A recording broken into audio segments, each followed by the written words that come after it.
Madaling araw pa lang, ngunit nagkakatipon-tipon na ang mga tao sa labas ng kubo ni na Andres. Inaabangan ang paglabas ng kanyang ina. Ang ilan ay tahimik lang na nakaupo at ang iba naman ay palakad-lakad, halatang hindi mapakali. Sa loob naman ng bahay ay kasalukuyang nag-aayos ng gamit ang bata para sa pagpunta nila sa bukid, habang si Aling Rosa naman ay nakaupo sa gilid ng kanilang papag. Tila may malalim na iniisip. Nay, ang dami na naman po nila naghihintay sa labas. Ano pong gagawin natin? Napatingin si Aling Rosa kay Andres. Sa kadahan-dahang tumayo, nilapitan niya ang bintana at bahagyang sumilip. Kitang-kita niya ang ilan sa mga taong nagpunta roon. May isang matandang babae na may dalang maliit na basket, isang lalaking mukhang nangihina at isang batang nakayakap sa kanyang ina. Pambihira talaga. Parang di makaintindi ang mga taong yan. Ilang beses ko na ba sasabihin sa kanila na hindi na ako manggagamot? Nakakainis sa totoo lang. Wala na nga silang napapala, pabalik-balik pa rin sila. Ano, okay na ba yung mga gamit natin? Opo, Nay. Mabuti naman. Hay nako, sa bukid na naman tayo nito tatambay ng maghapon. Nay, hindi ka po ba napapagod kakaiwas sa kanila? Mas nakakapagod kung haharapin ko sila. Makukulit ang mga yan eh. Alam naman nila ang nangyari sa akin pero hayan pa rin sila. Gusto pa rin nilang manggamot ako. Eh ayoko na ngang gawin yun. Alam mo yan. Hindi niyo na po ba talaga kayang manggamot, Nay? Kawawa naman po sila. Kung kaya mo naman, bakit hindi mo gawin? Bakit nakakaya niyo po silang tiisin? Hindi mo maiintindihan, Andres. Hindi lahat ng bagay na kaya mong gawin, dapat mong gawin. Isang malakas na katok sa kanilang pinto ang kanilang narinig. Napapitlag ang bata dahil sa pagkagulat. Aling Rosa! Aling Rosa! Maawa na po kayo! May sakit po ang nanay ko! Pakigamot naman po! Wala naman po kaming ibang malapitan! Kayo lang po may kakayahan! Maawa naman po kayo! Natahimik si Andres. Napatitig siya sa kanyang ina na noon ay nakapako sa kanyang kinatatayuan. Kita niya ang pagdadalawang isip sa mukha ni Aling Rosa, ngunit agad din yung nagbago. Umiling at bumuntong hininga. Nay, ayos lang po ba kayo? Halika na, umalis na tayo. Huwag ka masyadong maingay. Dating gawi sa likod tayo dumaan. Aalis pa rin po tayo, Nay. Kahit na po may nangangailangan. Huwag ka na masyadong maraming satsat, anak. Halika na. Dali-daling kinuha ni Andres ang kanilang mga gamit. Saka binuksan ang maliit na lagusan sa likuran ng bahay. Lumabas sila ng marahan. Nag-ingat na huwag makakalika ng kahit na anong ingay. Tahimik silang naglakad sa makipot na daan sa gilid ng bahay, patungo sa masukal na daanan papunta sa bukid. Habang naglalakad sila, hindi maiwasang lumingon ni Andres pabalik sa bahay. Mula roon, rinig pa rin nila ang malungkot na boses ng mga tao, ang paulit-ulit na panawagan para kay Aling Rosa. Nay, hanggang kailan po tayo magtatago? Hindi sumagot si Aling Rosa. Patuloy lang siyang naglakad. Hindi lumilingon. Hindi nagpapakita ng kahit na anong emosyon sa kanyang muka. Hindi maiwasang makaramdam ng awa ang bata sa mga taong naiwan sa kanilang bakuran. Alam niyang hindi basta-basta pupunta ang mga tao ron ng gano'n na lang nang hindi nila kailangan ang lubos na tulong ng kanyang ina. Sa kabila ng kanyang pag-aalinlangan, sumunod pa rin siya kay Aling Rosa. Nagpatuloy sila sa paglalakad hanggang sa makarating sila sa isang punong kahoy sa gilid ng kanilang bukid. Doon, huminto sila at naupo sa isang malaking ugat ng puno. Inilapag na ng ginang ang mga dala nitong mga gamit para sa araw na yon. Magtatanim sila ng mga gulay. Nay, ano po ba talaga ang nangyari nun? Bakit ayaw mo na pong manggamot? Marami po nagsasabi sa akin ng mga matatanda na mahusay daw po talaga kayong albularyo. malakas at makapangyarihan po. Kinatatakutan nga raw po kayo pati ng mga mangkukulam at aswang eh. Tahimik lamang si Aling Rosa habang nakaupo sa lilim ng punong kahoy. Si Andres naman ay nakatayo sa harapan niya, naghihintay ng sagot sa kanyang tanong. Hanggang sa wakas, bumuntong hininga na ang kanyang ina at nagsalita. Andres, may isang bagay kang dapat malaman. Hindi ako tumigil sa panggagamot dahil sa takot o galit sa mga tao. Tumigil ako dahil sa isang bagay na hindi ko matanggap sa sarili ko. Napakunot ng noo si Andres. Nakikita niya ang lungkot sa mukha ng kanyang ina, ngunit hindi niya alam kung bakit. Noong halos 3 taong gulang ka pa lamang, may isang taong pinakamahalaga sa akin na nagkasakit. Nagawa ko ang gamutin ng napakaraming tao noon. Mga may sugat, may lagnat, kahit mga malalang karamdaman. Pero nang tatay mo naman ang nagkasakit at nabingit sa kamatayan, wala man lang ako nagawa. Si Itay po? Gabi-gabi kong pinag-aralan ang sakit niya. Hinanap ko ang pinakamabisang lunas. Ginamit lahat ng alam ko. Pero kahit anong gawin ko, hindi ko siya nailigtas. Namatay siya sa harap ko, Andres. Sa harapan natin. At wala akong nagawa. Napayuko si Andres. Hindi niya maalala ang lahat. Pero may bagyang gunita na naiwan sa kanyang isipan. Mga gabi kung saan yakap siya ng kanyang ina habang umiiyak ito. Ang pakiramdam ng kawalan kahit hindi niya palubos na nauunawaan ang nangyari. Paano ko ipagpapatuloy ang panggagamot kung ang pinakamahalagang tao sa buhay ko mismo ay hindi ko nailigtas? Hindi nakasagot si Andres. Hindi lahat ng bagay na kaya mong gawin, dapat mong gawin. Dahil may mga bagay na kahit anong pagsisikap mo, hindi mo mababago. Kaya po pala palagi niyong sinasabi sa akin yan. Pero hanggang ngayon po ba, hindi niyo pa rin po matanggap ang mga nangyari? Wala naman po kayong kasalanan kung hanggang doon na lang po talaga ang buhay ng tatay. Nagkakamali ka. Kasalanan ko ang nangyari. Ako ang dahilan kung bakit siya namatay dahil hindi ko siya magamot sa sarili kong paraan. Hanggang sa may nakapagsabi na ang sakit niya ay kayang pagalingin ng isang mutya. Pinilit kong hanapin yun para makuha. Pero ang hindi ko alam, ang tatay mo gumagawa na rin pala ng paraan para makita ang mutyang yun. At doon na nga siya tuluyang na disgrasya. Maski na, Nay, hindi niyo naman po kagustuhan ang nangyari. Maraming bagay din po ang hindi natin kontrolado. Isa na po dito, ang kamatayan. Tama ka. Kaya nga ayoko ng manggamot. Bahala na ang tadhana. Bahala nang nasa taas para humatol sa mga nagkakasakit. Ayaw ko na silang gamutin kahit pa ilang libo silang magmakaawa sa akin. Pero Nay, sa tingin mo ba ay matutuwa ang tatay sa nangyayari? Sa palagay ko, hindi. Kasi mula nung nabubuhay pa siya, suportado niya ang lahat ng ginagawa ko. Masaya siyang nakakatulong sa akin sa panggagamot. Pero wala. Nasayang lang ang kapangyarihan ko dahil hindi naman tayo natulungan sa oras ng pangangailangan. Pero hindi ba? Mas lalong masasayang ang kakayahan nyo kung hindi nyo nagagamitin. Mabuti pa ako na lang po ang turuan nyo, Nay. Interesado po ako maging albularyo. Gusto ko pong tumulong. Napangiti si Aling Rosa sa kanyang anak. Sa unang pagkakataon, tila may nagising sa kanyang damdamin. Isang katotohanang matagal niyang pilit na tinatakasan. Habang nakatitig siya sa mukha ng anak, naalala niya ang dahilan kung bakit niya minahal ang panggagamot noon. Hindi ito para sa kanya, hindi para sa papuri ng mga tao, kundi dahil sa paniniwala niyang may magagawa siyang mabuti sa mundong ito. Bumuntong hininga si Aling Rosa. Dahan-dahan siyang tumayo. Halika na, Andres. Nagulat ang bata. Saan po tayo pupunta? Ano pa ba? E di magtatanim ng kamote. Nay naman eh.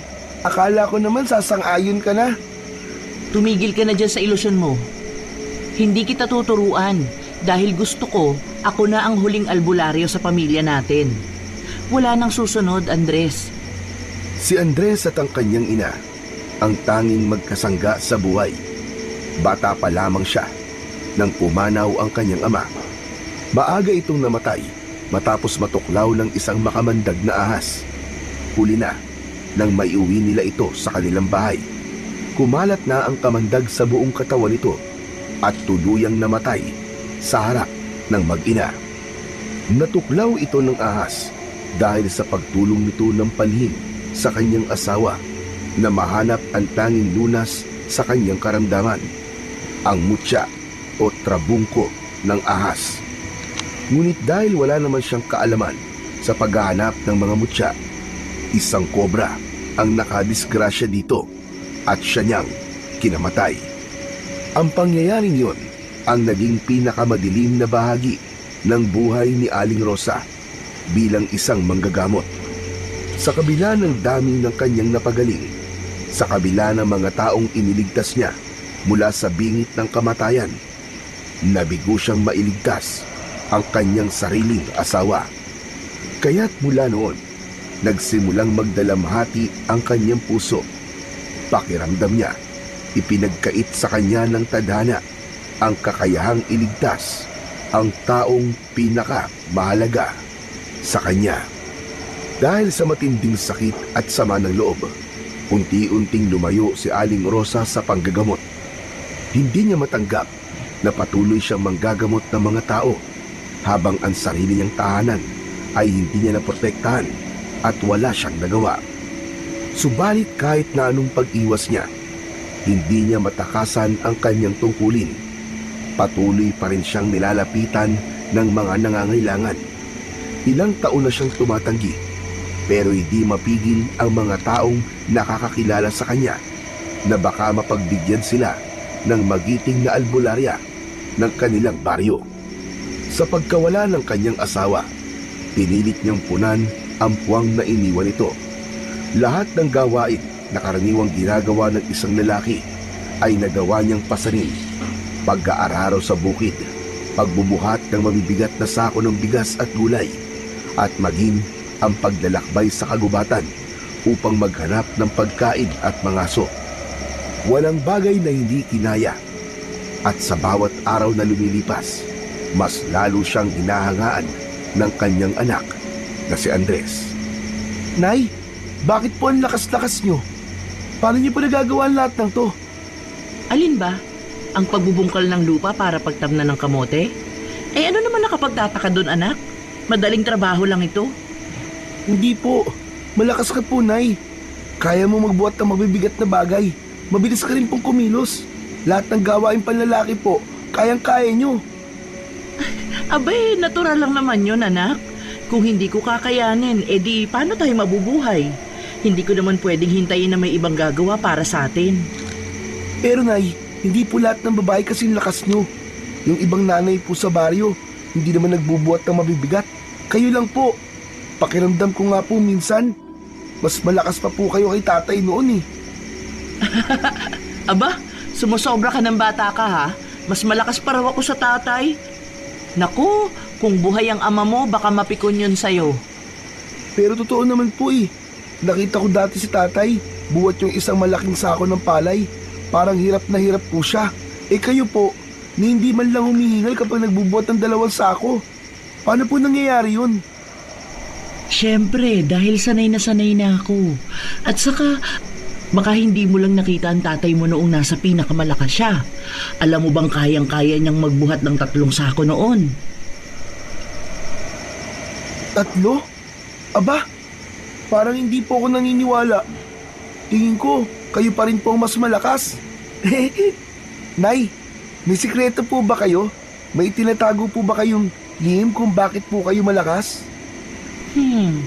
Ano kaya? Baka naman may agimat ako. Talaga po, Nay? May agimat po kayo? Saan po galing? Ay, ewan ko sa'yo. Sinabi ko bang totoo? Ikaw bata ka pa pero madali kang maloko. Eh kasi naman, akala ko talaga meron.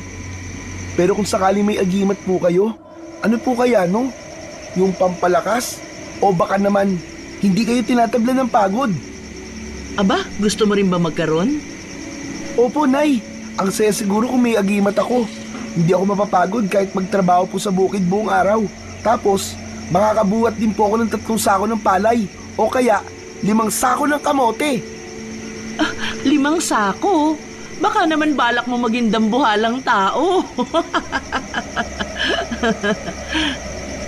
Maski maliit lang, Nay. Kung malakas naman, ayos na. Mabuti yung ganun, para hindi masyadong hirap. Anak, ito ang tatandaan mo ha. Hindi porket may agimat ang isang tao, hindi na siya mahihirapan sa buhay. Ay, ganun po. Akala ko pa naman kapag may ganun ka, makapangyarihan ka na at malakas. Tama naman yung sinabi mo pero may kapalit. Hindi lahat ng may agimat ay pinagpapala. Ang iba, nababaliw, nagiging sakim, o kaya, basta, hindi yun basta-basta, Andres. Eh di kung sakali pong may magbigay po sa akin ng agimat, hindi niyo po ako papayagan? Kung darating ang araw na may agimat kang makukuha, ipagdarasal kung marunong kang magdesisyon kung paano ito gagamitin. Hindi lakas ang sukatan ng isang tao, anak. Ang tunay na lakas, nasa puso at isipan. Parang ang hirap naman pong intindihin, Nay. Pero kung ang ibig niyo pong sabihin, kahit wala akong agimat, basta matibay ang loob ko, kaya ko rin maging malakas? Eksakto. Ikaw nga, kahit maliit pa lang, malakas ang loob mo. Minsan nga, mas matapang ka pa sa akin eh. Naku, lalo na kung may ahas sa palayan. O Nay, huwag na nga natin pag-usapan ng ahas. Baka managinip pa po ako mamaya eh. Ay, takot ka pala? Akala ko gusto mo maging malakas. Eh kasi po, Nay, iba naman po ang lakas sa tapang. Kahit po malakas ako, hindi ibig sabihin na hindi na po ako matatakot sa ahas. Aba, may punto ka dyan. Hindi lahat ng malakas ay matapang. At hindi lahat ng matapang ay malakas. Tulad niyo po, Nay, hindi lang po kayo malakas. Matapang din po kayo. Salamat, anak. Pero tandaan mo, ang pinakamahalaga ay ang tapang na nanggagaling sa puso. Hindi sa agimat o sa kung anong kapangyarihan. Opo, Nay, ibig sabihin, kung gusto kong maging malakas tulad niyo, kailangan ko munang palakasin ang loob ko, tama ba? Tama. At syempre, huwag kalilimutan ng sipag at tiyaga. At lumayo ka sa ahas ha, traidor ang mga yan. Sila ang pumatay sa iyong tatay. Hay, nakakalungkot, naaalala ko na naman siya. Huwag ka na malungkot, Nay. Nandito naman po ako eh. Paglaki ko, magiging kamukha ko po si tatay. Eh di parang kasama mo na po siya ulit. Ikaw talaga, ang kulit. Sige na nga, tara na. Magtanim na bago pa uminit at tumaas ang araw. Pero sandali, Nay. Wala ka ba talagang agimat? Oo na, sige. Ipapakita ko na sa'yo. Sasabihin ko na ang totoo. Napangiti si Aling Rosa sa inosenteng tanong ng kanyang anak. Dahan-dahan niyang inilabas mula sa ilalim ng kanyang suot na damit ang isang medalyong hugis bilog.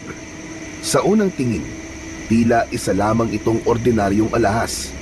Ngunit nang hawakan ito ng bata, agad niyang naramdaman ang init na nagmumula rito. Ito ang aking agimat. Kapag suot ko to, nagtataglay ako ng kakaibang lakas. Saan po galing yan, Nay? Sino po nagbigay sa inyo? Pwede rin niyo po ba akong bigyan? Ibinigay sa akin ito ng kalikasan, anak. Ang mutyang nakapaloob sa medalyon, hindi basta-basta nakukuha. Kung ganun po, maski pala gustuhin ko magkaroon ng ganyan ay hindi po pwede. Oo, maski gustuhin mo kung hindi ka naman karapat-dapat, walang darating sa'yo. Pero maski hindi mo naisin, kung ibibigay sa'yo, darating yan ang kusa. Di na nawala sa isip ng bata ang agimat. Maghapon, pinangarap na niyang magkaroon ng sariling anting-anting. Umaasang balang araw ay magiging malakas din siya, katulad ng kanyang ina. Halos magdidilim na nang makauwi ang mag-inang Aling Rosa at Andres mula sa maghapong pagtatrabaho sa bukid. Habang naglalakad sila pauwi, napansin nila ang isang bahay. Maraming tao, maliwanag dahil sa mga ilaw. Alam na ni Aling Rosa ang ibig sabihin nito. Isang lamay, ngunit hindi sila huminto. Nagpatuloy sila sa paglalakad dahil gusto na lamang nilang makauwi at makapagpahinga. Ilang sandali pa, narating na nila ang kanilang maliit na kubo. Tahimik ang paligid. Wala na ang mga tao kaninang umaga. Bumuntong hininga si Aling Rosa bago pumasok sa loob. Ibinaba niya ang kanyang dalang basket ng gulay sa maliit na mesa habang si Andres naman ay naupo sa papag. Hay, salamat. Makakahiga na rin. Hoy, anong magpapahinga? Magluluto pa tayo ng pagkain ha. Halika rito, tulungan mo ko. Ay, opo, sige po, Nay. Sandali lang po at maghuhugas na po ako ng kamay at paa ko. O siya, sige na. Ngunit hindi pa man nakakatayo si Andres, ay may mga narinig na silang mga yapak na papalapit. Pagkatapos ay may malakas at mabilis na katok sa kanilang pinto. Nagkatinginan ang mag-ina. Walang agad na kumilos. Lumabas kayo dyan! Agad na sinenyasan ng ina ang kanyang anak na tumahimik at lumayo sa pinto. Aling Rosa, alam ko nandiyan kayo. Huwag kayo magkukunwaring wala. Alam niyo bang dahil sa inyo, patay na ang nanay ko. Lumabas kayo dyan! Harapin niyo ako! Napatingin si Andres sa kanyang ina. Kita niya ang biglang pagkunot nito ng noo. Ngunit ilang saglit lang ay bumalik ang matigas at blankong ekspresyon nito. Naglakad ito papalapit sa pinto at binuksan yon. Tumambad sa kanya si Diego. Galit na galit. Namumula ang muka at nanginginig ang mga kamay. Sa likod nito, may ilan pang tao. Mga kamag-anak at kapitbahay niya. Pero si Diego ang nangunguna. Bakit, Aling Rosa? Bakit? Bakit tinayaan niyo mamatay ang nanay ko? Kayo lang ang tanging manggagamot dito sa baryo. Pero hindi niyo man lang tinulungan ang nanay ko. Isang himas lang ng kamay niyo. Baka buhay pa siya ngayon. Hindi ko obligasyon na gamutin ang lahat ng tao rito, Diego. Ilang beses ko nang sinabi, matagal na akong tumigil sa panggagamot. Hindi ko kasalanan kung may namatay. Hindi niyo kasalanan? Wala kayong kasalanan? Dinala ko siya dito kanina. Nakiusap ako at sinabi ko na lumalala na si nanay. Pero anong ginawa niyo? Wala. Wala kayong ginawa. Hindi niyo man lang sinubukan. Ano pinagsasasabi mo? Kailan? Anong oras? Madaling araw pa lang nasa bukid o gubat na kami ng anak ko Sinungaling ka. Andito lang kayo sa bahay niyo noon. Pero pinili niyong hindi kami harapin. Nagsimulang magbulungan ang mga tao sa likod ng lalaki. May ilan pang umiiling at nakatingin ng masama. Pero hindi nagpatinag si Aling Rosa. Hindi na nga ako nang gagamot. Matagal nyo nang alam yan. Bakit ba pinipilit nyo ako sa isang gawaing ayaw ko na? Ha? Ano bang gusto mo, ha? Malaking pera? Gusto mo magbayad kami para pansinin mo mga nangangailangan ng tulong? Manahimik ka. Wala akong kasalanan sa'yo o sa kung kanino man. Huwag nyo nga isisi sa akin ang mga naging kapabayaan nyo. Alam mo na palang malala ang nanay mo bakit hindi mo pa dinala sa ospital? Diyos ko naman, Aling Rosa. Alam niyo naman na walang ospital na malapit dito. At saka wala kami sapat na pera para ipagamot siya sa bayan. Kayo lang ang pag-asa namin. Pero hindi niyo man lang kami binigyan ng pagkakataon. Napahigpit ang pagkakahawak ni Andres sa dulo ng kanyang damit. Sa unang pagkakataon, ngayon lang niya nakita ang ganitong matinding away sa pagitan ng kanyang ina at isang kababaryo. Paulit-ulit na lang kayo. Hindi ko na responsibilidad ang gamutin kayong lahat. Akala nyo ba napakadali ng ginagawa ko noon? Akala nyo ba walang kapalit ang bawat buhay na inililigtas ko? Akala mo ba walang hanggan ang kakayahan ko? Kung nagawa niyo ang iligtas ang iba, bakit hindi ang nanay ko? Anong klaseng tao kayo, Aling Rosa? Ang dami niyo natulungan noon, tapos bigla ka na lang umayaw at umiwas. Alam mo, hindi dapat mga katulad mo ang binibiyayaan ng mga ganyang kakayan. Kasi wala kang kwenta! Wala kang kwenta! Wala kang puso! Kung hindi kayo marunong umintindi, umalis na kayo sa bakuran ko. Wala akong pakialam sa kung ano sasabihin ninyo. Tingnan mo! Tingnan nyo! Ang sama talaga ng ugali! Tumahimik ka! Alam niyong lahat ang dahilan kung bakit ako tumigil. Oo, alam namin. Dahil namatay ang asawa mo nang di mo nailigtas. Kaya ka tumigil. Kung ganun, kaya mo ba itong ginagawa ay para magiganti sa amin? O para parusahan kami? Bakit kami kailangan magdusa? Bakit? Muling sumigaw ang ilan sa likod ni Diego. Ngunit hindi na nito nagawang pigilan ang sarili. Napatulala si Andres. Hindi niya alam kung paano niya poprotektahan ang kanyang ina sa mga masasakit na salitang naririnig. Hindi ko kailangan ipaliwanag sa inyo ang lahat. Pero isang bagay ang dapat niyong tandaan. Huwag niyo ko sisisihin sa bagay na kayo mismo ang may kakayahang ayusin. Kung may pagkukulang kayo sa sarili niyong pamilya, huwag kayong maghanap ng ibang pagbabalingan ng sisi. Hindi ko kasalanan ng kamatayan ng iyong ina, Diego. Kasalanan mo rin kung bakit hindi mo siya naisalba sa oras na dapat kang umaksyon. Nagpanting ang tenga ni Diego. Tila gusto nitong sumugod. Ngunit pinigilan siya ng ilang tao sa kanyang likuran. Kita ang matinding galit at paghihinayang sa kanyang muka. Bumuntong hininga, sabay talikod. Isang araw, Aling Rosa. Isang araw. Magsisisi rin kayo. Pagkalis ng mga ito, naiwang nakatayo si Aling Rosa. Nakatingin sa kawalan. Lumapit si Andres at nakita niyang malungkot ito. Ilang saglit ay dahan-dahang hinawakan nito ang kamay ng ina. Nay? Nay, ayos lang po kayo? Huwag kang mag-alala, anak. Sanay na ako sa ganito. Pero Nay, hindi naman po tama yun. Parang lagi na lang kayong inaaway ng mga tao. Hindi niyo po ba nararamdaman? Hindi po ba kayo nasasaktan, Nay? Minsan, anak, oo, nasasaktan din ako. Pero hindi ko naman yun dinadamdam.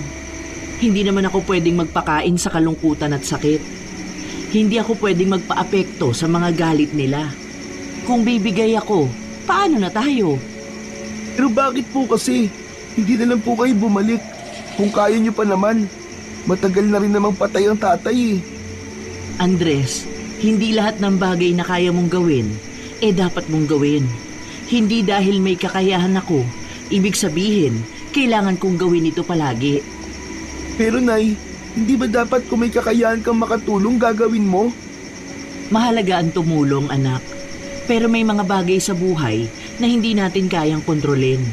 Kagaya ng nangyari sa tatay mo. Kahit anong galing ko sa panggagamot, hindi ko siya nailigtas. Dahil may mga bagay na wala sa kamay natin. Kagaya yung matandang namatay. Hanggang doon na lang ang buhay niya eh. Hindi ako Diyos para gumawa ng himala. Naiintindihan ko na po. Hayaan niyo, Nay. Mawawala din po ang galit ng mga tao sa inyo. Paano mo naman nasabi? Kasi kapag nagmay-ari na ako ng agimat, ako na ang manggagamot. Ikaw talaga? Totoo po yun. Gusto kong matuto rin manggamot kasi kapag dumating ang araw na kayo naman na magkakasakit, ako po ang gagamot sa inyo. Ang bait naman ng anak ko. Alam mo, may taglay ka ng agimat eh. Po? Nasaan po? Diyan, sa puso mo. Alam mo kung bakit? Kasi masipag ka, mabait kang bata at may kakayahan kang pasayahin ako. Si Nanay talaga oh. O anong nakakatawa? Kasi naman, naalala ko po yung itsura ni Kuya Diego kanina. Galit na galit tapos ang tapang-tapang kaso yung boses po niya parang butiki. Uy, huwag ganyan. Masama yan. Pero sa bagay, totoo naman. Narinig ko nga rin yung piyok na kanina. Gusto ko lang po kayong patawanin, Nay. Kasi kung malulungkot po tayo, kawawa naman po tayo. Ay nako, bata ka pa nga talaga. O siya, sige, halika na at magluto na tayo. Nagugutom na ako eh. O nga rin po eh, nagre-reklamo na po mga alaga ko sa tiyan. Anong sabi? Sabi niya, kung di pa daw ako kakain, lalabas na mga alaga ko at gagapang na papunta sa kusina para maganap ng pagkain. Habang nagluluto, patuloy lang sila sa kulitan. Napuno ng tawanan ang maliit na kusina. Nang maluto ang kanilang pagkain, agad silang naupo sa pagkainan. Takam na takam ang bata sa niluto nilang mga gulay. Di bali na pong mahirap ang buhay natin, Nay. Ang importante, masaya po tayo at magkasama. Tama yan, anak. Para sa akin, ikaw lang sapat na para mapawi ang pagod ko. Kaya maski marami ang galit sa akin at di nakakaintindi, basta kasama kita, ayos lang. Siyempre naman po. Pagkatapos natin dito, matulog ka na ha.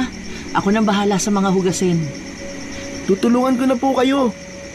Wag na. Kailangan wag kang nagpupuyat para lumaki ka at lumakas. Ako na dito. Sige na nga po. 2:00 ng madaling araw nang biglang maalimpungatan si Andres dahil may narinig siyang mga bulong. Nang kanyang pakinggang mabuti ay napagtanto niyang boses ito ng kanyang ina. Hindi niya maunawaan kung ano ang kanyang sinasabi dahil para itong salita na mula sa ibang lingwahe. Dahan-dahan siyang lumabas ng kanyang silid para silipin kung ano ang ginagawa nito. Ngunit nang nasa harap na siya ng pinto ng ina, narinig niya ang malakas nitong pagmumura. Parang may kaaway, ngunit wala naman siyang naririnig na ibang boses, kaya imposibleng may kaaway ito mismo sa loob ng kanyang silid. Magsasalita na sana siya dahil kinukutuban siyang nananaginip o binabangungot ito, pero may bigla siyang naamoy na mabaho. Napatakip siya ng kanyang ilong at bibig. Hindi niya mailarawan ang amoy na yon. Nakakasulasok at talagang masakit sa ilong. Nang hindi na siya makahinga halos, kinatok na niya ang pinto at tinawag ang kanyang nanay. Pinagbuksan siya ng kanyang ina. Nanatiling tahimik si Andres habang nakatayo sa harap ng kanyang ina. Kahit na gusto niyang magtanong, ramdam niyang may hindi pang karaniwang nangyayari. Seryoso ang muka ni Aling Rosa. Bago pa man siya makapagsalita, may narinig silang kaluskos mula sa labas ng bahay. Kapwa sila napatigil at napatingin sa bintana. Hindi ito ang normal na tunog ng hangin o ng isang hayop na gumagalaw sa labas. May bigat ang bawat takbang, paikot-ikot at paminsang-minsang tila kinakalmot ang dingding ng kanilang kubo. Uling naamoy ni Andres ang nakakasulasok na amoy. Mas tumindi. Napalunok siya ng laway at lalong hinigpitan ang hawak sa kanyang ilong. May kinuhang botelya si Aling Rosa at pinahiran ang kanyang ilong. Nakaramdam ng ginhawa ang bata at nawala ang amoy. Dahan-dahang lumapit ang ginang sa bintana at sumilip. Hindi nagtagal, lumingon ito kay Andres. Anak, bumalik ka sa silid mo. Isara mo ang pinto at huwag kang lalabas. Ano man ang marinig mo, naiintindihan mo? Napakunot ang noo ni Andres. Alam niyang may hindi tama. Gusto niyang magtanong, ngunit hindi niya nagawa. Napalunok siya at tumango na lamang. Kahit may pag-aalinlangan. Ngunit bago pa siya makalayo, may isang malakas na tunog mula sa labas. Isang malalim na paghinga. Halos parang ungol ng isang mabangis na hayop. Biglang humigpit ang hawak ni Aling Rosa sa medalyong nakasabit sa kanyang leeg at kinuha sa ilalim ng kanyang kama ang isang latigo na gawa sa buntot pagi. Isang iglap lang, binuksan niya ng biglaan ang pinto at lumabas ng bahay. Naiwan namang mag-isa si Andres, ngunit kalaunan ay hindi siya nakatiis. Sumilip siya sa siwang ng pinto at sa kanyang nakita, halos hindi siya makahinga sa kaba at takot. Nanlaki ang kanyang mga mata kung sino o ano ang kaharap ng kanyang ina. Sa ilalim ng liwanag ng buwan, kitang-kita ang isang nakakakilabot na nilalang. Isa itong malaking tao na may mahahabang braso at mga binti at parang may nanlilisik na mga mata. Hindi natinag si Aling Rosa. Itinaas niya ang kanyang medalyon na tila dito kumukuha ng lakas. Sumambit din ito ng isang orasyon. Nasaksihan ni Andres ang biglang paglakas ng ihip ng hangin. Nagsimulang gumalaw ang mga damo at dahon ng mga puno sa paligid. Para bang may malakas na puwersang kumukontrol sa mga ito. Lumapit ang halimaw. Mabibigat ang mga yapak nito, ngunit mabilis siyang gumalaw. Nay! Ano po yan? Ano ba, Andres? Isarado mo yung pinto, huwag kang manood. Bumalik ka sa kwarto mo. Dahil sa pagsasalita ng ina, nawala ito sa focus at hindi napansin ang mabilis na paglapit ng nilalang sa kanya. Nay! Sa likod mo! Ang aswang ay ngumisi. Kita ang matatalas na tumpangin. Bigla itong sumugod kay Aling Rosa. Mabilis na umabot gamit ang mahahaba nitong mga kamay. Ngunit sa isang mabilis na galaw, umiwas si Aling Rosa at iminasiwas ang kanyang latigo. Eksakto, tumama ito sa balikat ng halimaw. Nag-iwan ng malalim na sugat. Napahiyaw ito nang dahil sa labis na sakit. Umatras ng bahagya at napangiwi. Hindi nag-aksaya ng oras si Aling Rosa. Pinagpapapalo niya ng latigo ang kanyang kalaban. Ang ilan ay naiiwasan ng aswang. Pero madami dito ang tumatama na labis nitong iniinda. Dahil doon sa isang iglap, lumundag ito pa itaas at nagpalipat-lipat sa mga sanga ng puno hanggang sa tuluyan na itong nilamon ng kadiliman. Nay! Tumakas! Nasaan na po? Hindi sumagot si Aling Rosa. Sa halip, nanatili siyang nakaposisyon. Mahigpit ang hawak sa latigo. Alam niyang hindi pa tapos ang kanilang laban. At tama siya. Mula itaas, muling lumundag ang aswang. Pagbagsak sa kanya na parang gutom na buitre. Ngunit hindi siya nagulat. Gamit ang liksi, umiwas siya sa huling sandali at pinalupot ang latigo sa hita ng halimaw. Napahiyaw ito nang subukan itong kumawala. Hinigpitan palalo ni Aling Rosa ang hawak sa latigo at buong puwersang hinampas ito sa lupa. Bumagsak ng malakas ang aswang, napadapa at halos hindi na makabangon. Ang lakas ng loob mong humamon ng away? Wala ka naman palang silbi sa laban? Anong kasalanan ko sa'yo? Bakit ka nandito? Ngunit hindi sumagot ang aswang. Mas lalo lang itong naging mabangis sa harap niya. Nilapitan ito ni Aling Rosa, ngunit bumangon ng aswang at mabilis na tumakbo pabalik sa kakahuyan. Ilang saglit pa ay naglaho na ito sa madilim na gabi.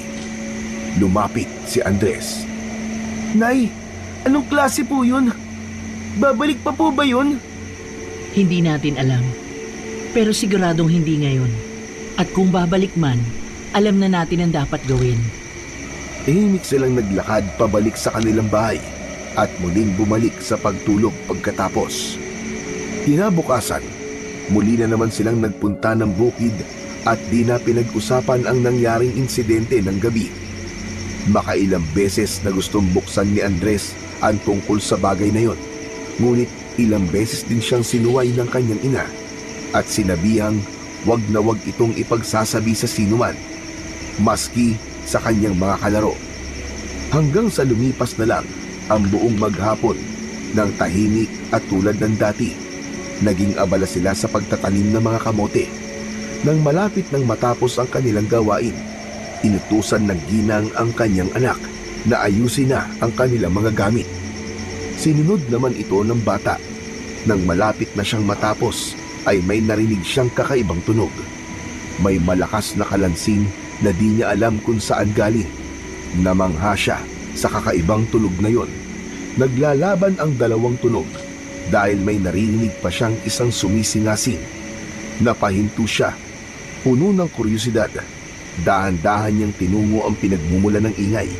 Sinundan ang matataas na damo hanggang sa makarating sa isang bakanteng lupa. Sa harap niya ay nakita niya ang kamanghamanghang tanawin. May dalawang malalaki at matatapang na ahas ang naglalaban. Ang isang ahas ay may kulay kayumangging kaliskis, nangingintab kapag tinatamaan ng sinag ng araw. Ang kanyang leeg ay napakalapad at di isang beses na dinuroan nito ang kalaban ng kanyang kamandag. Samantala, ang isa pang ahas ay may madilim na kulay dilaw sa katawan. Bagamat hindi gaanong lumalapad ang kanyang leeg, gaya ng una, ito naman ay mas mahaba at mas may malaking katawan. Mas agresibo ito at may matatalas na pangil. Naging kapansin-pansin rin ang tila maliit na korona nito sa kanyang ulo. Kapwa nakataas ang ulo ng dalawang ahas, halatang galit na galit. Ang kanilang mga katawan ay patuloy na gumagalaw at di mapakali. Naghahanap ng tamang tiyempo para umatake. Ang kanilang mga singasing ay nagpapaiwatig ng matinding galit. Tila binabalaan ang isa't isa na hindi sila uurong sa laban. Pinanood lang ito ni Andres. Hindi alintana ang panganib. Sa isip ng bata, isa itong pambihirang palabas. Isang laban na unang beses niyang mapanood. Nagsimula ang labanan ng mga ahas sa pamamagitan ng mabilis na pag-atake. Ang kayumangging ahas ang unang sumugod. Mabilis nitong itinaas ang katawan at sinubukan duraan ang kanyang kalaban. Ngunit naging mas mabilis ang dilaw na ahas. Mabilis nitong iniwas ang ulo at saka lumundag ng pabigla. Tinangkang kagatin ang leeg ng kanyang kalaban. Nagpatuloy ang kanilang laban. Palitan ng pag-atake at depensa. Pinalibutan nila ang isa't isa. Gumapang paikot. Sa bawat pagsalakay ng isa ay may katapat na depensa ang kalaban. Ang kayumangging ahas ay patuloy sa kanyang singasing. Pinalalapad pa ang kanyang leeg upang takutin ang dilaw na ahas. Ngunit ang huli ay hindi nagpatinag. Sa isang mabilis na galaw, naipalupot nito ang kanyang katawan sa kayumangging ahas. Nagpumiglas ang biktima. Hinampas ang katawan sa lupa. Pilit na niluluwagan ang pagkakapulupot. Nagsimula ng humigpit ang pulupot ng dilaw na ahas. Dinadala ang kanyang kalaban. Unti-unting nawawalan na ito ng hangin. Bumagal ang kanyang paggalaw at ang singasing ay unti-unting naging mahina. Ilang segundo pa ang lumipas. Bumagsak ang ulo nito sa lupa.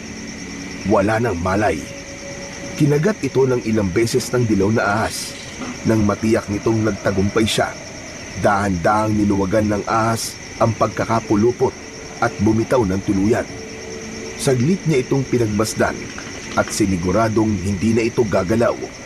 At nang makumpirma niyang siya na ang nagwagi sa labanan, dahan-dahan na itong gumapang palayo. Naiwan si Andres, nakatitig pa rin sa sugatang ahas. Aalis na sana siya nang mapansin niyang bumalik ang nanalong ahas. Ngunit sa pagkakataong ito, may kagat-kagat itong isang maliit na batong kulay puti. Parang isang maliit na itlog yun sa paningin ni Andres. Dahan-dahang ipinatong ng ahas ang puting bagay na yun sa ibabaw ng natalong kalaban, saka muling gumapang palayo. Hala, ano kaya yun? Ang ganda! Mukhang magandang pamato ang bagay na yun kapag naglaro kami ng Jolens. Kukunin ko nga. Sigurado ako mabibilib na naman ang mga kalaro ko sa akin. Lumapit ang bata sa patay na ahas at maingat na pinulot yun. Naramdaman niyang malamig ang bagay na yun at tila may sariling liwanag.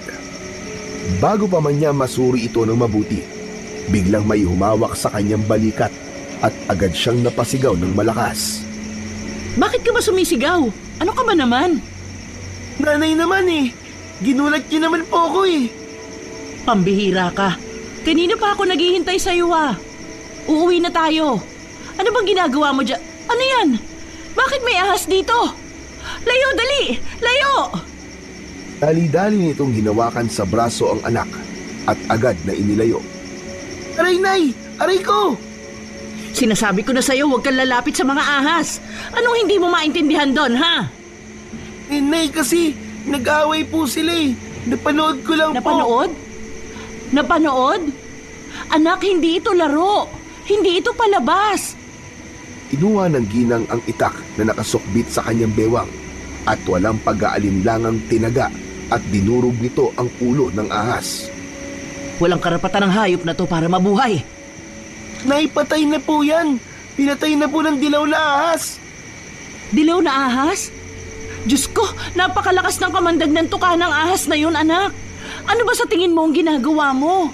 Gusto mo na ba sumunod sa tatay mo? Ha? Alam mo namang namatay sa tuka ng ahas ang tatay mo, di ba? Alam ko po, Nay, pero... Walang pero. Sinasabi ko sa'yo, wag na wag kang papakakampante sa mga ahas, Andres. Huwag mong kakalimutan ang mortal nating kalaban ng mga yan. Saglit lang po. Hindi naman po nila ako inatake. Wala naman pong ginawa sa akin ng mga ahas eh. Maswerte ka lang. Paano nga kung talagang natuklaw ka, ha? Paano kung ikaw naman ang hindi ko magamot? Iiwan mo ko katulad ng tatay mo? Patawad po, Nay. Pero wag po kayong mag-alala. Wala naman po akong sugat o kagat. Tignan niyo po, ayos lang po talaga ako. Huwag mo nang uulitin to. Nakikiusap ako. Hindi ko kaya kung pati ikaw. Opo, Nay. Ano yung nasa kamay mo? Ito po. Iniwan po to nung nanalong ahas sa patay na ahas. Ewan ko po kung ano to. Pero parang importante kasi. Iniwan niya bago siya umalis. Ging mabilis ang pagtibok ng puso ni Aling Rosa. Alam niya kung ano ang nakita at pinulot ng anak. Isang klase ng mutya na tinatawag na trabungko ng ahas. Nay, alam niyo po ba, yung ahas po na nag-iwan nito, para po siyang may korona sa ulo. Kakaiba po talaga, Nay. May korona? Opo, meron po siyang maliit na korona sa ulo. Tapos, hindi kagaya ng isang ahas, hindi masyadong malapad ang kanyang leeg, pero mas malaki, saka mas mahaba po siya. Mas malakas din po siya, Nay. Parang sawa kung makalingkis at makapulupot. Ang mabuti pa tara na. Bakit, Nay? Ang ahas na sinasabi mo ay hindi lang basta isang ahas, anak. Minsan ang naikwento sa akin ng lolo mo ang tungkol sa mga yan. Ang ahas na may korona ay isang diwata. Diwata ng mga ahas. Wow! Talaga, Nay? Ibig sabihin, totoo po ang mga diwata? Nakakita na po ako ng diwata, Nay. Huwag ka nga matuwa dyan. Tulad ng sabi ko, mortal natin silang kaaway. Bakit po parang natatakot po kayo? Takot at galit ang nararamdaman ko, anak. Yang bagay na hawak mo, hindi yan isang laruan. Isang mahalagang mutsaya na bibihira lang na makita. Yan ang trabungko ng ahas. At hindi lang yan ordinaryong mutya dahil mula yan sa diwata. Mutya po? Ibig sabihin, mutya po itong hawak ko? Mula ngayong araw na to, nagmamay-ari ka na ng isang mutya dahil ibinigay sa'yo yan. Hindi naman po niya sa akin ibinigay, Nay. Iniwan po niya sa patay na katawan ng ahas na yan. Nagkakamali ka, iho. Hindi basta-basta nagiiwan ng trabungko ang isang diwata, lalo na't alam niyang may tao sa paligid. Kung alam niyang hindi ka karapat-dapat na magmay-ari ng kanyang mutya, hindi niya yan iiwan. Hala, may mutya na po akong sarili, Nay. Natupad na po ang pangarap ko. Ayos! Magiging katulad ko na po kayo, Nay. At yun ang mismong kinatatakutan kong mangyari, anak ko. Hindi lahat ng pinagkakalooban ng mutya ay maswerte. Masyado ka pang bata para magkaroon ng mabigat na responsibilidad sa pagdadala nito. Maraming panganib kang maaaring harapin. Ano po? Panganib? Anong ibig niyo pong sabihin, Nay? Anak, ang trabungko ay hindi isang simpleng agimat. May mga nilalang na matagal nang naghahanap ng ganyan. Kapag nalaman nilang meron ka nito at hindi mo alam kung paano po protektahan ng sarili mo, maaari kang mapahamak. Anong mga nilalang yun?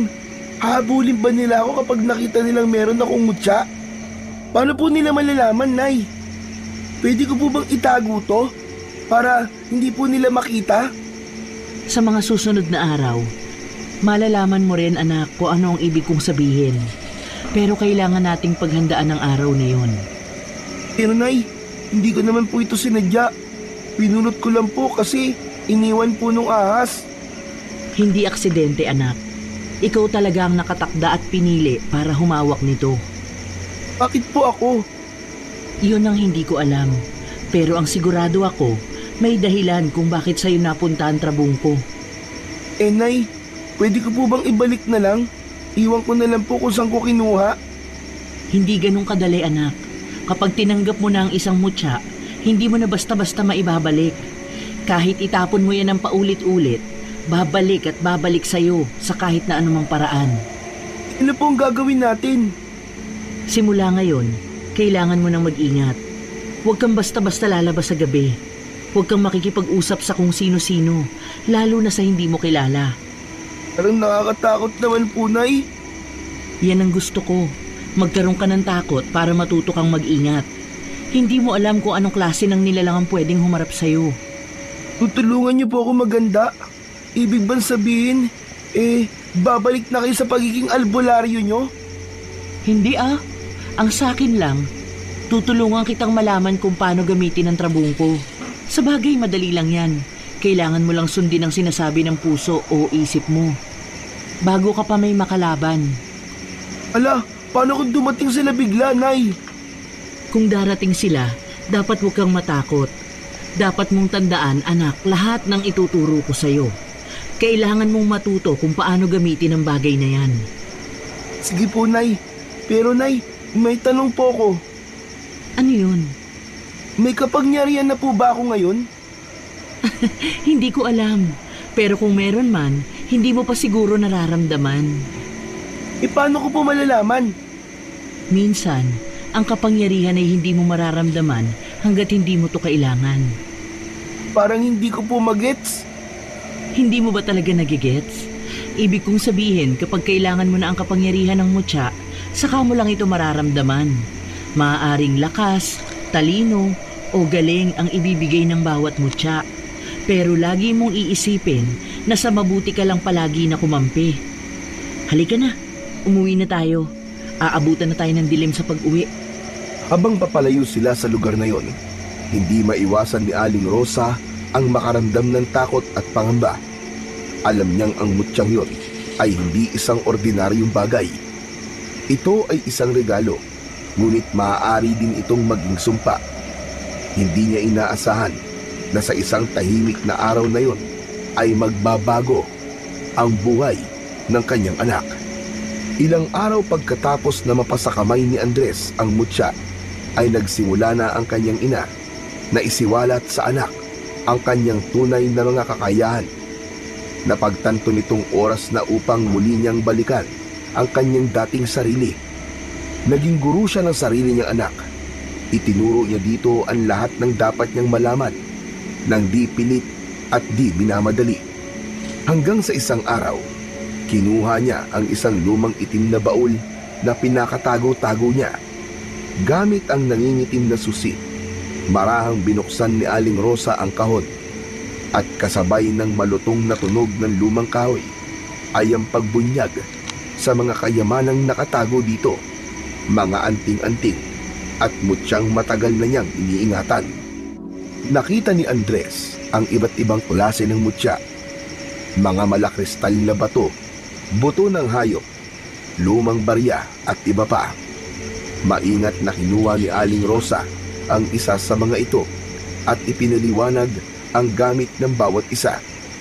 Ang ilan ay ginagamit sa panggagamot, binababad sa tubig upang ipainom sa may sakit o ipinupulbos at hinahalo sa halamang gamot. Meron ding mga mutyang ginagamit bilang pandepensa laban sa masasamang nilalang sa dilim, tulad na lamang ng mga aswang. Habang isa-isang pinapaliwanag ni Aling Rosa ang halaga ng bawat anting-anting, napansin ni Andres ang ilang pirasong nakasabit sa kwintas. Nay, ito po bang mutya ko ay pwede rin maging katulad ng mga ganyan? Gusto ko po sanang ikwintas. Pwede naman, anak. Ayon kay Aling Rosa, isang paraan ng pagdadala ng mutya ay sa pamamagitan ng pagkikwintas dito. Isang dahilan ng mga albularyo at antingero kung bakit ginagawa ito ay dahil sa paniniwalang kailangang malapit ito sa katawan ng may tangan upang mas maging epektibo ang taglay nitong kapangyarihan. Ang mga mutya ay sumasagap at nagbibigay ng enerhiya at ang pinakamainam na koneksyon nito sa katawan ng tao ay sa bahaging malapit sa puso o sa leeg. Nagsisilbi itong proteksyon laban sa mga masasamang elemento at nagbibigay rin ng lakas, talino at galing sa panggagamot. Kapag malapit sa puso, mas madali nitong naaapektuhan ang espiritual na enerhiya ng nagtatangan. Isa pang dahilan, anak, kaya ginagawa itong palamuti sa kwintas ay upang hindi mahulog o mawala. Kaya pala, Nay, ang galing naman. Eh di kung gawing kwintas tong mutya ko, mas magiging mas malakas po ko. Ang mutya ay hindi lang basta-basta nagbibigay ng lakas.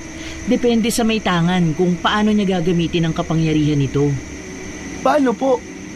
Ang mutya ay parang isang binhi. Kung marunong ka mag-alaga, didiligan mo ng tamang dasal, pananampalataya at kabutihan, lalaki at lalakas ito.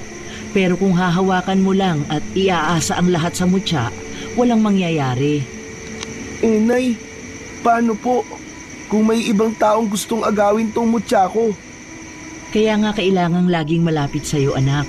Maraming taong gustong magkaroon ng mutya kahit hindi sila karapat-dapat. May ilan dyan, gagamitin lang sa masama. Iingatan ko po to, Nay. Hindi ko hahayaang makuha sa akin to ng iba. Kasi bigay to sa akin ng diwata ng mga ahas eh. Ito po, gawa na po niyo ako ng kwintas. Sige, pero bago natin itali sa lubid o kadena, dapat muna natin itong linisin at dasalan. Sige po, tutulungan ko po kayo, Nay. Halika rito anak, may sasabihin pa ako. Simula ngayon, magiging bantay mo na ang mutyang yan. Pero ikaw rin, magiging bantay naman ng mutya mo. Ayos po, papangalanan ko po siyang trabong ko ng diwatang ahas. Iba ka talaga? Sige, halika na, simulan na natin. Ang nagsasagawa ng pagsasanay ang mag-ina, isang matandang babaeng kapitbahay nila ang tumawag sa pangalan ni Aling Rosa. Halata ang pagod sa kanyang muka. Malalim ang kanyang mga mata. Tila ilang araw nang hindi maayos ang tulog. Nang marinig ng ginang ang kanyang pangalan, agad na lumapit ito at itinabi ang hawak na buntot pagi. Tumakbo naman si Andres papalapit sa kanila. Nakinig sa usapan. Rosa! Rosa! Nakikiusap ako. Tulungan mo ako. Ilang gabi na akong hindi makatulog dahil sa mga kakaibang tunog sa bahay ko. Parang may kung anong nagtatanod sa amin. Tuwing gabi na lang, nanggagambala siya at nananakot. Matagal mo na bang naririnig yan, Manang Marta? Mga 3 gabi na. Sa una, akala ko pusa lang. Pero parang mas mabigat yung mga yapak niya lalo na kapag nasa bubong. Tapos may matinis na tunog at nararamdaman ko rin na may nakamasid sa akin. Naku, Lola Marta, baka po aswang yun. Kaya nga natatakot ako, iho. Yun din kasi ang hinala ko eh. Baka tinatanuran ako ng aswang. Ay, bakit naman kaya? Meron po bang may sakit sa inyo? O buntis? Wala naman, iha. Pero nanganak ang kasama ko sa bahay na apo ko. Malamang na yung sanggol ang puntirya ng aswang na yon. Ay, Diyos ko! Kung ganun ay aswang nga! Anong gagawin ko? Tulungan mo ko, iha. Yung sanggol na yun, matagal na hinintay nung mag-asawa at hindi na pwedeng magkaanak ulit ang apo ko. Ay, ayokong mapahamak ang sanggol. Nay, ano pong gagawin natin? May paraan para hindi ka na nila gambalain. Anong gagawin ko? Sabihin mo sa akin, nakikiusap ako. Oo, alam ko na hindi ka na gumagawa ng mga ganitong bagay, pero nakikiusap ako, iha. Tutulungan ko ho kayo. Wala po kayong dapat na ipag-alala. Ay, salamat. Salamat, iha. Una, bago lumubog ang araw, magsaboy kayo ng asin sa paligid ng inyong bahay, sa bubong at sa palibot ng kubo. Tapos magdikti kayo ng mga bawang at siyang ilagay nyo sa mga pinto at bintana. Itabi nyo rin sa mag-ina o sa sanggol. Pero hindi yun sapat. Kailangan nyo ng sandata. Bibigyan ko kayo ng buntot pagi. May itinatago pa akong isa dyan. Ipapahiram ko na muna sa inyo. Ang latigo ay ilagay nyo sa ulunan ng iyong kama at gamitin lang kung kinakailangan. Ay, salamat, Rosa. Susundin ko lahat ng sinabi mo. Dahan-dahang umalis ang matanda, habang si Andres naman ay tila hindi pa rin makapaniwala sa kanyang narinig. Nay, tinutulungan mo na ulit sila? Oo, anak. Pero hindi na lang ako. 2 na tayong tutulong at manggagamot ng mga tao. Wow! Talaga po? Ibig sabihin magiging albularyo na rin po ako? Dahil po ba tunay sa trabong ko? Oo, kailangan mong gamitin ang trabong ko para lalong lumakas ang kapangyarihan nito. Sigurado ako na ito ang dahilan kung bakit ibinigay sa'yo ng diwata ang kanyang mutya. Ang saya-saya ko, Nay.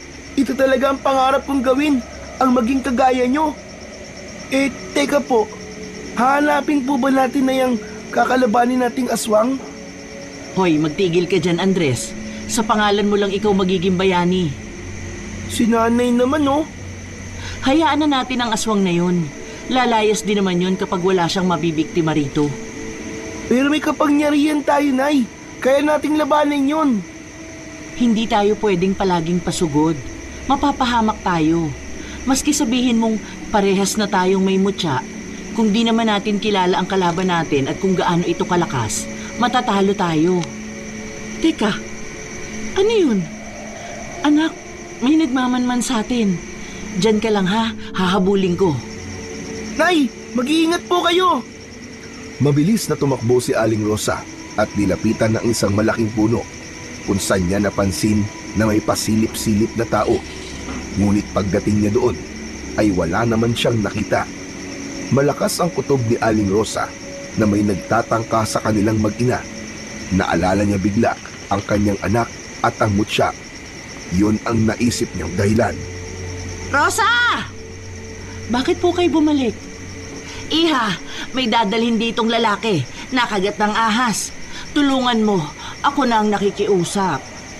Po? Sige po. Dalhin niyo dito sa bahay. Ilang sandali pa ay sumunod na ang ilang tao sa kanilang bahay. May bitbit silang tao na nakasakay sa isang duyan. Andres, maghanda ka ng mga gamit. Isang basong tubig, ilagay mo sa may altar ngayon din. Sige po, Nay. Pinaupo nila ang lalaki. Takot na takot ang mukha nito at hindi na rin makausap ng matino dahil sa matinding nerbiyos. Ano ho ba ang nangyari? Naku, nag-uuma sa bukid. Ayun, nakachamba daw ng ahas. Natuklaw. Ang masama niyan, Iha. Ulupong daw ang nakatuklaw. Mabilis lang kumalat ang kamandag ng ahas na yun. Iwan ko na muna kayo. Kukunin ko lang ang gamot. Inuntahan niya si Andres na naroon sa harap ng altar at binabantayan ang inilagay na isang basong tubig. Akin ang trabong ko. Ngayon natin masusubukan ang bisa nito. Yung lalaki sa labas, siya yung unang pasyente. Kaya galingan mo. Una ko po siyang pasyente. Oo, kaya kailangan mabuhay siya. Heto ang agimat. Ibinabad ni Aling Rosa ang mutya sa tubig at sinabing usalin ng anak ang itinuro niyang orasyon para sa panggagamot laban sa kamandag ng ahas. Isinagawa ito ng mabilis ni Andres. Sige, dalhin mo na yan doon at ipainom sa kanya. Nay, sigurado po ba kayong gagana to? Paano po kung hindi? Hindi ka dapat magduda sa kapangyarihan ng trabong ko. Ang pananalig mo ang magpapalakas dito. Tandaan mo, Andres, hindi lang mutya ang nagpapagaling, kundi ang taong may hawak nito. Ay, sige po. Dahan-dahang hinawakan ni Andres ang basong may tubig na pinagbabaran ng trabuko. Ramdam niya ang init nito sa kanyang palad. Kinuha niya ang kwintas at muli itong isinuot bago dalhin sa tao ang gamot. Lumabas siya ng bahay at lumapit sa lalaking nakahandusay sa duyan. Halos nangingitim na ang paligid ng sugat. Senyales na kumalat na ang kagat ng ulupong. Bakit ikaw? Nasaan ang nanay mo? Mamaya ko na po ipapaliwanag, Lola Marta. Kailangan na po itong mapainom sa kanya para mahabol po natin ang kamandag. Kaya pa kaya yan? Halos hindi na yata humihinga. Kawawa naman. Anak, bilisan mo! Hinawakan ni Andres ang ulo ng lalaki at dahang-dahang isinubo rito ang tubig. Nanginginig ang kanyang kamay, ngunit sinunod niya ang lahat ng itinuro ng kanyang ina. Muli itong umusal ng orasyon. Lahat ay tahimik na nagmamasid, umaasang may mangyayari. Ilang segundo ang lumipas bago marahang gumalaw ang lalaki. Napangiwi ito, tila nasasaktan, ngunit ilang sandali lang ay bumalik ang kanyang kulay. Malalim ang kanyang paghinga, pero halata ang pagbuti ng kanyang kalagayan. Gumagalaw siya! Buhay siya! Andres, nagawa mo! Magaling, anak. Ngayon alam mo na kung paano gamitin ang mutya mo. Yun na po yun. Bakit parang ang bilis naman po ng epekto? Ano ka mo, iho? Abay, bakit? Ano bang gusto mo? Maghirap pa ang pasyente mo. Abay, pilyo. Naku, huwag niyo na pong pansinin, Manang. Hindi lang po makapaniwala ang bata. Nagpapasalamat ako sa iyo, iha. Naku, bumalik na ang magaling nating albularyo. Ligtas na tayo, mga kababaryo. At hindi lang isa, 2 na sila. Mabuhay ang bago nating batang albularyo. Mabuhay si Andres! Hindi na napigilan ni Andres ang ngumiti. Sa unang pagkakataon, naramdaman niya ang tunay na halaga ng kanyang natutunan mula sa kanyang ina. Habang nagkakagulo ang mga tao sa tuwa, tinapik ni Aling Rosa ang balikat ng kanyang anak. Ang galing mo, anak. Salamat po sa inyo, Nay. Ang pangyayaring yon ang nagbigay ng pag-asa para sa mga taga-baryo. Ang mga ibinilin ni Aling Rosa sa matandang si Marta ay kanilang sinunod. Sa tuwing bago sumapit nga ang gabi, ay nagsasaboy na sila ng mga asin at bawang. Ilang gabi na rin walang nagrereklamo tungkol sa pag-iingay ng kakaibang nilalang o sa tila hayop na nagtatanod sa mga kabahayan. Laking pasasalamat ng mga tao sa mag-ina. Sa pagdaan ng mga araw, unti-unti na rin sumisikat si Andres dahil hindi lang panggagamot sa mga nakagat ng ahas ang kaya niyang gamutin. Nagagawa ninyang gamutin ang iba pang klase ng sakit tulad ng lagnat, pangihina, pagkahilo at iba pa.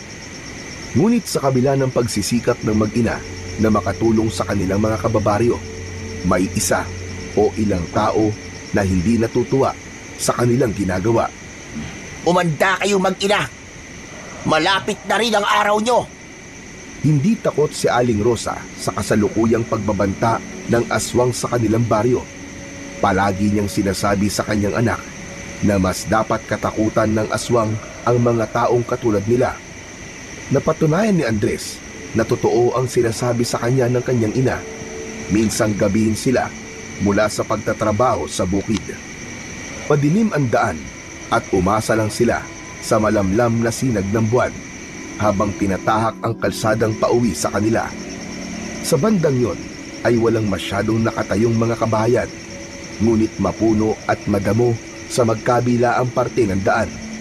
Wala silang nadalang ilawan dahil hindi naman nila inaasahan na aabutin sila ng dilim sa paglilinis at pagtatanim sa kanilang gulayan.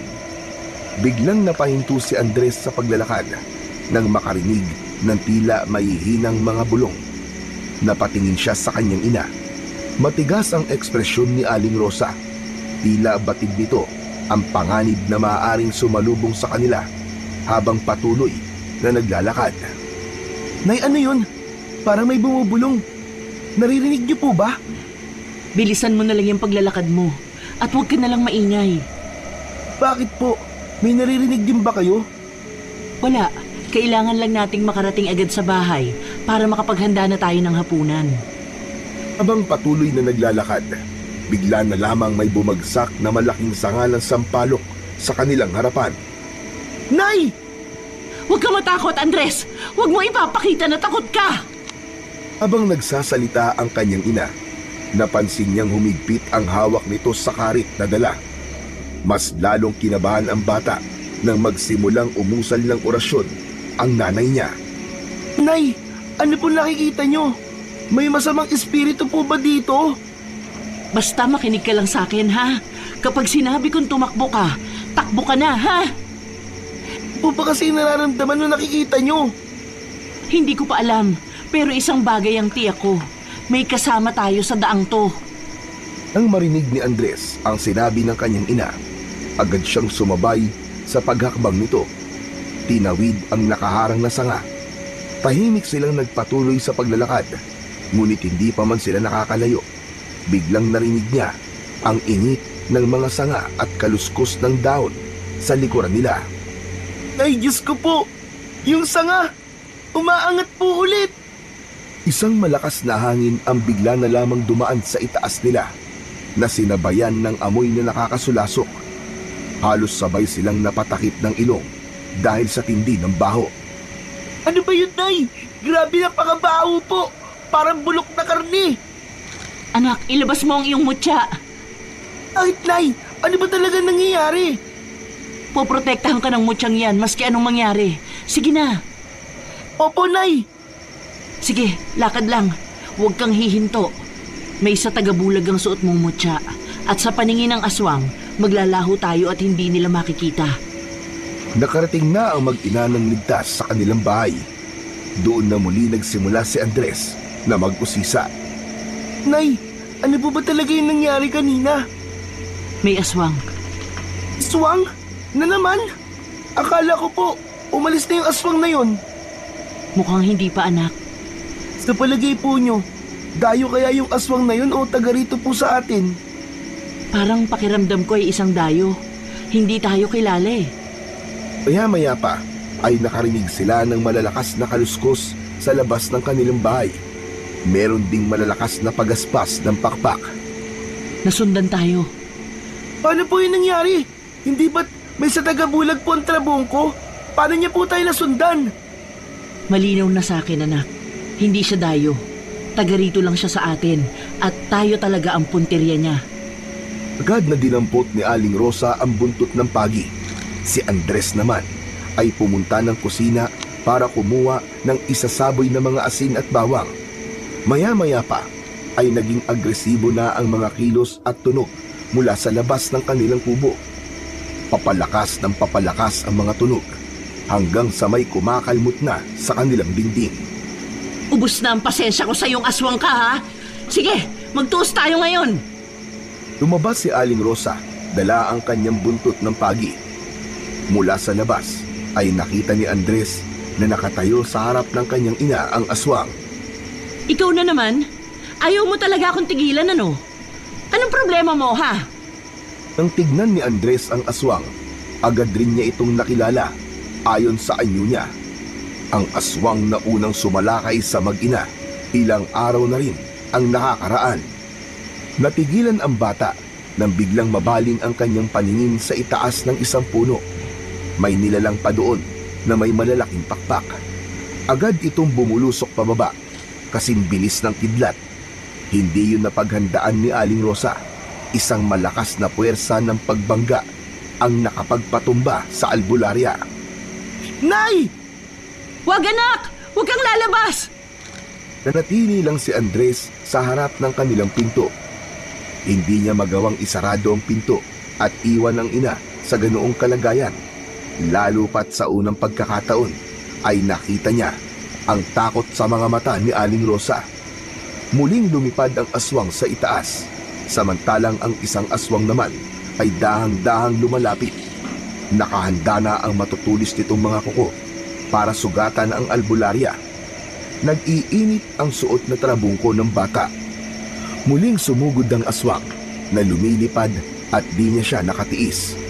Tumakbo siya palapit sa kanyang ina at iniharang ang sarili para proteksyonan ang pinakamahalagang tao sa buhay niya. Sa kanya tumama ang malakas na pagsugod ng aswang. Hindi! Andres! Napatilapon ang bata sa lakas ng pagkakatama. Tila agad na nanlabo ang kanyang paningin at nang kanyang mabawi, doon niya nakita na nakapaibabaw na kay Aling Rosa ang isang aswang at kinakagat na ang mga braso ng kanyang ina. Hindi ako papayag na saktan mo ang nanay ko! Sa sandaling yon, hindi natakot ang nanaig kay Andres, kundi matinding galit. Sa harapan niya, ang kanyang ina ay halos wala ng malay habang nilalapastangan ng aswang. Mula sa kanyang dibdib, mahigpit niyang hinawakan ang trabungko, ang agimat na ipinagkaloob ng diwata ng mga ahas. Sa sandaling lumapat yon sa kanyang palad, isang kakaibang enerhiya ang bumalot sa kanya. Naramdaman niyang tila may dumadaloy na kuryente sa kanyang mga ugat. Gumuguhit sa bawat himaymay ng kanyang laman.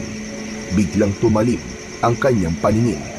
Pinulot niya ang buntot ng pagi ng kanyang ina, isang latigong yari sa buntot na mahiwagang isda.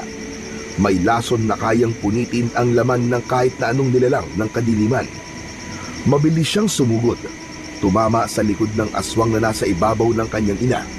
Sumabog ang itim nitong dugo at agad na napahiga sa lupa. Umalingaw-ngaw ang nakakapanindig balahibo na alulong nito. Hayop kang bata ka! Huwag kang makialam sa laban namin ng iyong ina! Ungas ka ba? Sinasabi ko na sa inyo, hindi ko aayaang saktan niyo ang nanay ko! Muli niyang pinalo ng latigo ang halimaw, ngunit pagkatapos nun ay bumulusok pasugod ang isa pang aswang. Naging alerto si Andres at naiwasan niya ang binalak na ataking yun. Mabilis ka pala ah! Mukhang mahusay ang gamit mong agimat! Pero masyado ka pang bata! Wala ka pang alam, kaya humanda ka! Magiging hapunan namin kayo mag-ina! Huwag kang puro satsat! Ang ingay mo! Gawin mo na lang! Akala mo ba natatakot ako sa inyo? Sige bata, tignan natin kung kaya mong tapatan ang isang tulad ko! Sumugod ang aswang sa kanya mula sa kaliwa. Isang matalim na kamay ang mabilis na dumapo sa kanyang balikat. Pero sa huling segundo, dumapa siya at tumiwas na halos gahibla lang ng buhok ang pagitan ng kanyang leeg at ng kuko ng halimaw. Sa lakas ng atake ng aswang, nabiyak ang matandang puno sa likuran ni Andres. Ngunit hindi pa tapos ang panganib. Mula sa kanyang kanan, ang ikalawang aswang naman ay mabilis na dumagi. Iniumang ang matutulis nitong kuko sa kanyang tiyan.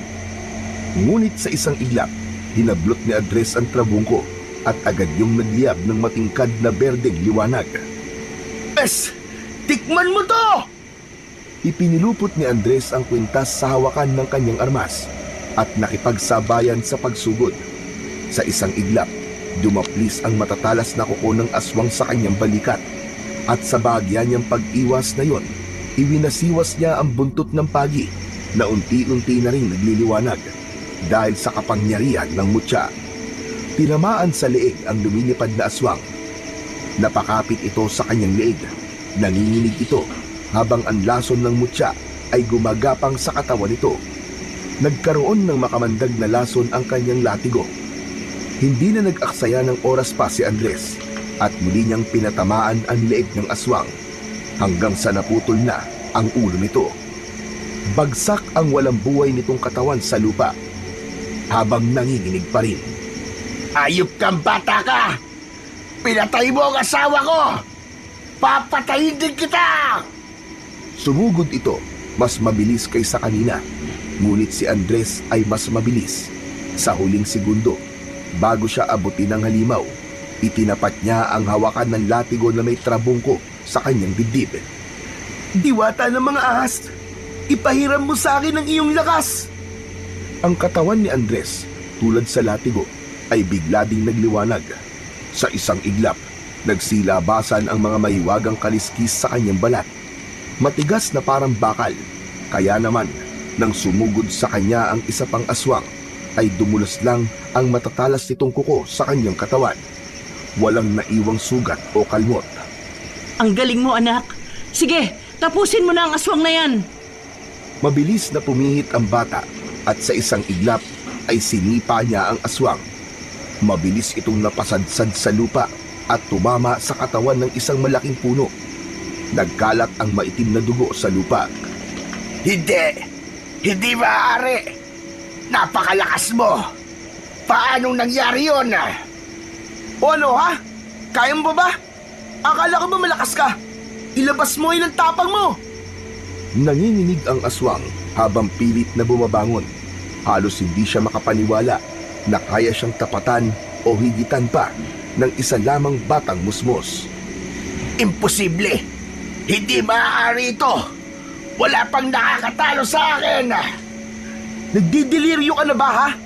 Hindi ba't muntik ka na rin natalo ng nanay ko nung una ka sumugod dito? Maswerte ka lang, naunahan mo lang ngayon si nanay, pero hindi ka rin uubra sa kanya. Akala mo, chicken ka lang, wala kang binatbat sa nanay ko. Hindi makasagot ang aswang. Sa unang pagkakataon, naramdaman niya ang tunay na takot. Ngunit bago pa siya makatakbo, sa isang iglap, lumundag si Andres ng mataas at muling nilatigo ng sunod-sunod ang kanyang kalaban. Dahil sa labis na panghihina, Nahubaran ng kanyang pagbabalat kayo ang aswang at bumalik ito sa pagiging tao. Hala, Kuya Diego? Paano nangyari to, Diego? Bakit?